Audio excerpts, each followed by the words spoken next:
Husband discovers wife's cheating, takes ultimate revenge, and disappears without a trace.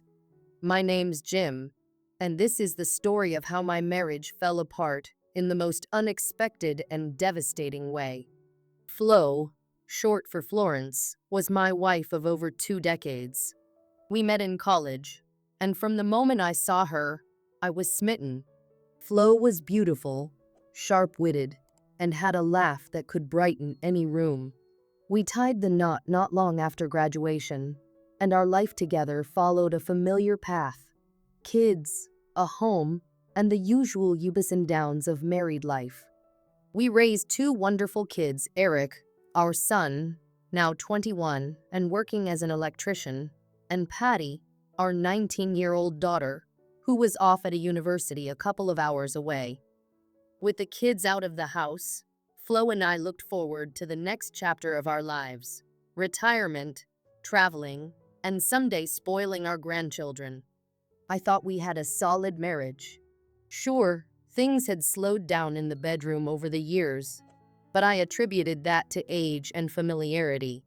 Flo still smiled at me the way she used to, and I took it as a sign that we were happy. That was until Roger and Alice moved in next door 5 years ago. Roger was the kind of man who thrived on attention. He was loud, always joking, and had a love for pranks that often crossed the line. At first, I didn't mind. I even joined in on some of his antics. But over time, I became his favorite target, and it wasn't funny anymore. Flo, on the other hand, seemed to enjoy Roger's jokes sometimes a little too much. She laughed harder at his crude humor than she ever did at mine, and it started to bother me. I wasn't the only one who noticed. Alice, Roger's wife, often gave me sympathetic looks during their gatherings. She didn't seem thrilled about Roger's behavior either, especially when it came to Flo. I brushed off my suspicions as paranoia until a day at the beach solidified my fears. Roger made a mocking joke about some passersby, and Flo joined in, laughing and teasing along with him. Alice and I stood there, stunned and embarrassed, while they carried on like carefree teenagers. When I voiced my discomfort later, Flo brushed it off. "It's just Roger being Roger," she said with a dismissive wave of her hand. Things came to a head one evening at Roger and Alice's house. We were all enjoying dinner together when Alice was called into work for what seemed like an emergency at the hospital. She was an nurse, so such calls weren't unusual. Once she left, Roger suggested I help him with a quick project in the basement. Flo stayed behind, sitting silently at the table, avoiding eye contact with me, but I didn't think much of it at the time. Down in the basement, Roger handed me a metal box and asked me to hold it against a pipe while he secured it to the ceiling. "This won't take long," he assured me. I didn't see the handcuffs until it was too late. With 2 quick clicks, my wrists were bound to the pipe, and Roger stepped back with a smug grin. "What the hell is this, Roger?" I demanded, yanking at the cuffs. Roger chuckled. "Relax, Jim. Flo and I just need a little privacy to admire my artwork." I froze, my mind racing. Before I could respond, Flo appeared at the top of the stairs, smiling coyly. "Don't wait up, honey," she said with a wink, before disappearing with Roger. I shouted after them, my voice echoing in the cold basement, but they didn't come back. Above me, I could hear faint laughter and hurried footsteps. My stomach churned as I imagined what was happening. Then the noises grew louder, the unmistakable sounds of a bed creaking, soft moans, and whispered words. My heart shattered. Every grunt and giggle was a dagger to my chest. I fought against the handcuffs until my wrists bled, but the pipe was solid, bolted into the concrete floor below. I was trapped physically and emotionally. Hours seemed to pass, though it was likely only minutes. Eventually, the sounds above stopped, and I heard footsteps on the stairs. Roger and Flo appeared, looking flushed and disheveled. Roger smirked, but Flo's expression wavered when she saw my wrists, raw and bloody. "Oh my God, Jim," she gasped, rushing toward me. "It was just a prank. Nothing happened. I swear." "Unlock me. Now," I growled. My voice was low, but the fury in it was enough to make Roger step back. He handed Flo the key and darted up the stairs. Flo fumbled with the lock, her hands shaking. Once the cuffs were off, I stood up and glared at her. "You think this is a joke?" I said, my voice shaking with anger. "This what you've done isn't just some silly prank. As far as I'm concerned, you've betrayed me." Tears welled up in Flo's eyes. "Jim, please, it wasn't like that. Roger and I were just messing around. I'd never cheat on you." I shook my head, unwilling to listen. "I don't care what you say. To me, this is no different." "We're done, Flo. Expect to hear from my lawyer." She collapsed onto the floor, sobbing. "Jim, please don't do this. What will I tell the kids?" "That's your problem," I said, walking away. As I stepped outside, Alice's car pulled into the driveway. She jumped out, her face filled with concern. "Jim, what happened?" "There was no accident. Roger lied about the call." I showed her my wrists. "Ask your husband what happened," I said bitterly. "I'm leaving. I can't stay here any longer." Alice's face hardened. "That bastard," she muttered. "I'll deal with him." I drove away, not knowing where I was going, but certain I couldn't go back. The pain of betrayal was overwhelming, but so was the clarity it brought. My marriage was over, and so was the life I thought I had. Once there, I informed my cheating ex-wife that her belongings were on the porch. If she wanted back in, she'd need a court order. Alice arrived shortly after, wailing as she rushed inside.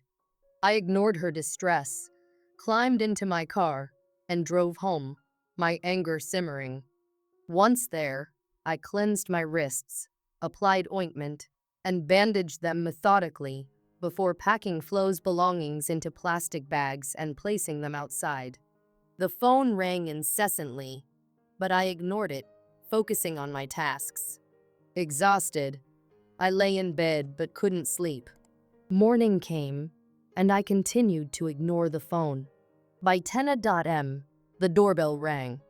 It was Alice. I let her in. "They really went too far this time, didn't they?" she asked. "Unfortunately, yes," I replied. "What's your plan?" "I'm filing for divorce," I stated firmly. "They claim nothing happened, that it was just a joke." "Flo really wants to talk to you," Alice pleaded. "My perception is that it happened. As far as I'm concerned, that's my reality," I said. "I'll be meeting with a divorce attorney on Monday." Alice pressed on. "You're upset. Why not wait until you've cooled off? You've spent nearly 24 years together. Don't you want to salvage anything?" "I won't tolerate betrayal," I warned her countless times. In my eyes, she crossed the line. "It's over," I said. "But they insist it was a misunderstanding," she countered. "It felt real to me," I explained. "And they can't prove otherwise. That's all that matters." Alice sighed. "Flo's devastated. Can't you hold off and seek counseling?" "She didn't respect me, Alice," I warned her. "Let the lawyer handle it." Alice nodded sadly. "What should I tell Flo?" "If she can prove she didn't sleep with Roger, I'll consider it. But I don't trust either of them. For now, this is where we stand." Alice left, taking Flo's belongings. I wasted no time changing the locks, ensuring I wouldn't be locked out if Flo tried to return while I was at work. Afterward, I unplugged my phone and immersed myself in chores, trying to distract myself from the crushing loneliness. That evening, Flo's sister Mary came by. Flo told me everything. How are your wrists? She asked. Healing, I replied curtly. She's falling apart, Jim, Mary said. She loves you. She's even willing to take a lie detector test to prove nothing happened with Roger. That was unexpected. I have conditions, I replied. Both Flo and Roger must take the test. The administrator must approve the questions, and I won't pay for it. Even if they pass, reconciliation isn't guaranteed. She hurt me deeply. Mary nodded. I'll let her know. She's aware of the pain she caused and regrets it. I just hope you can find some resolution. As she left, I reflected. Did I truly want to end my marriage? Despite my anger, the years we'd spent together haunted me. Later, our daughter Patty showed up, visibly upset. Why did you lock Mom out? Can't you forgive her? She demanded. I explained everything, showing her the scars on my wrists. It wasn't just a joke. I believe they crossed the line, and that's my reality. Tears welled in her eyes. I'm sorry, Dad. I'll talk to Mom, but I hope you both can work this out. A few days later, Mary called to confirm that Flo and Roger had agreed to the lie detector test. I contacted the test administrator, Jack Heron, and scheduled a meeting to finalize the questions. Jack assured me of his impartiality. If the tests proved their honesty, reconciliation might be possible. If not, it would confirm my decision to divorce. The waiting was agonizing, but I knew that clarity and a difficult choice lay ahead. This version trims repetitive details, focuses on the emotional tension, and enhances the narrative's pacing. Let me know if you'd like further tweaks. 4. You said, make this script long, 1,000 words, ChatGPT said. ChatGPT, sure. Here's the script expanded to approximately 1,000 words, adding more depth to the characters' emotions, thoughts, and actions. Once I arrived at the house, I sent a message to my ex-wife. It was brief, but to the point. Your belongings are on the porch. If you want back in, you'll need a court order. I didn't wait for a response.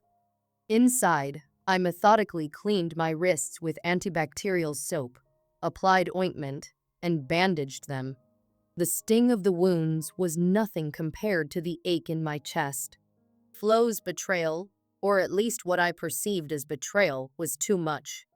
I grabbed some large plastic bags and began packing Flo's belongings. Her clothes, shoes, toiletries, everything went in. Each item I touched reminded me of our nearly 24 years together. But I shoved those thoughts aside. This wasn't the time to dwell. It was time to act.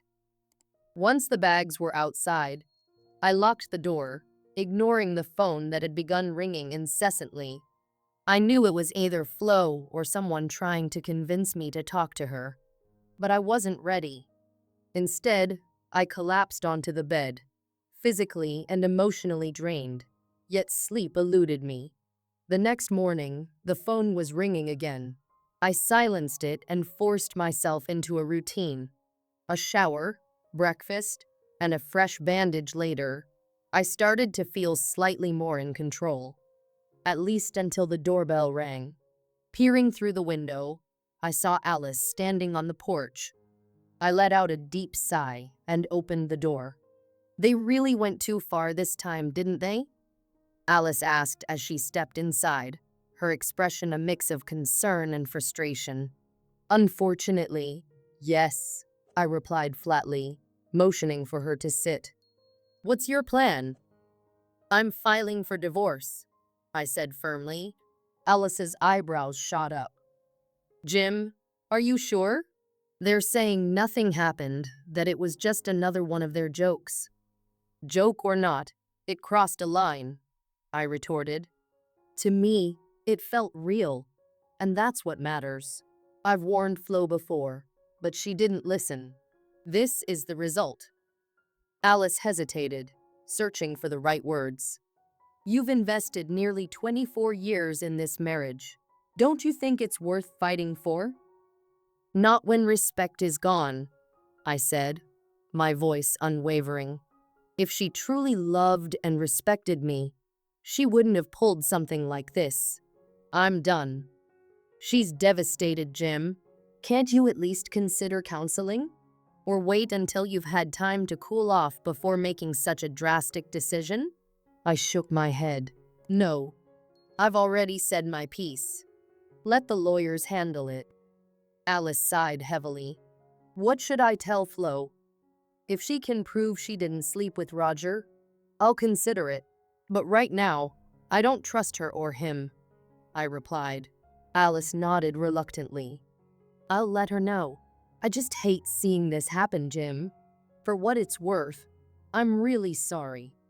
I walked Alice out, helping her load Flo's belongings into her car. As she drove away, I felt a pang of loneliness. The house, once filled with the life we'd built together, now felt unbearably quiet. I wasted no time calling a locksmith to change the locks. It occurred to me that if Flo came back while I was at work, she might change them herself and lock me out. That wasn't a risk I was willing to take. Once the locksmith was done, I unplugged the phone and turned off my cell. I spent the rest of the day tackling household chores, trying to keep my mind occupied. That evening, the doorbell rang again. This time, it was Mary, Flo's sister. Hi, Jim. Can I have a moment of your time? She asked, looking hesitant. Sure, come in, I replied, stepping aside. We sat in the living room, and I offered her a drink. She asked for a Coca-Cola, and I quickly fetched one. I suppose you know why I'm here, she began after taking a sip. Yes.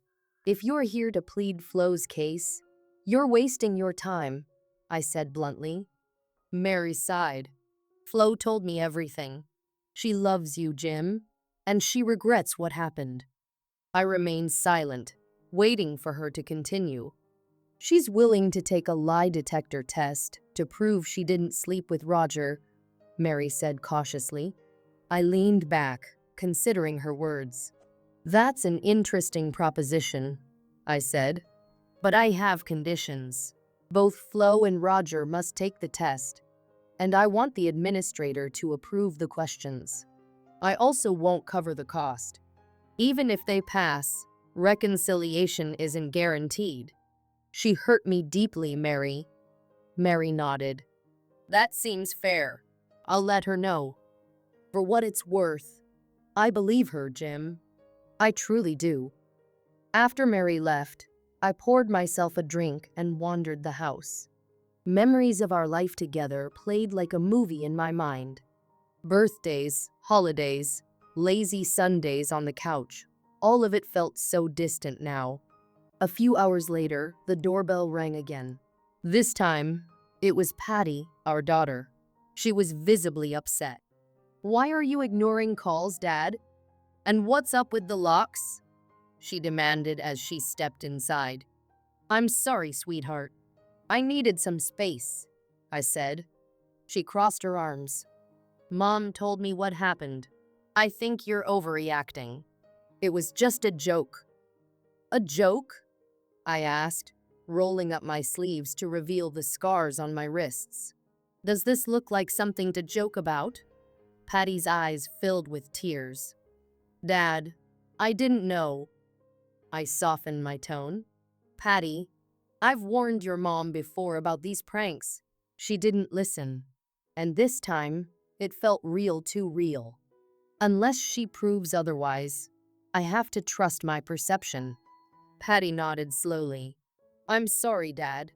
I'll talk to Mom, but I hope you both can work this out.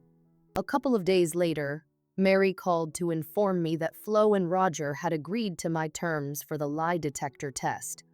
I contacted the test administrator, Jack Heron, and scheduled a meeting to discuss the questions. Jack assured me of his impartiality and explained the process. The waiting was agonizing.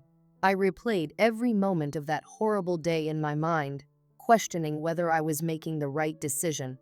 If the tests proved their innocence, could I forgive Flo? And if they didn't, could I live with the fallout of a divorce? The day of the tests arrived, and I sat in Jack's office, reviewing the questions he would ask. My stomach churned as I waited for the results. This was at the moment that would determine the future of my marriage. Over the next 3 days, I buried myself in work, avoiding the emptiness of my home like a plague. I stayed late at the office, filling my hours with reports and paperwork that normally bored me. Dinner became a mechanical act at a nearby diner, followed by whiskey at home. The bottle on my kitchen counter slowly emptied, yet sleep remained an elusive comfort. My mind was haunted by memories of Flo, her laugh, her warmth, her love, all now tainted by doubt. I couldn't stop replaying the moment she left. The feel of her absence was a gnawing void, and I wondered if we could ever go back to the way we were. As much as I wanted to forgive her, I needed the truth. The upcoming lie detector test was my only hope for clarity. The morning of the test arrived all too quickly, the weight of uncertainty pressing heavily on my chest. Anxiety coursed through my veins as I steeled myself for the truth that lay ahead.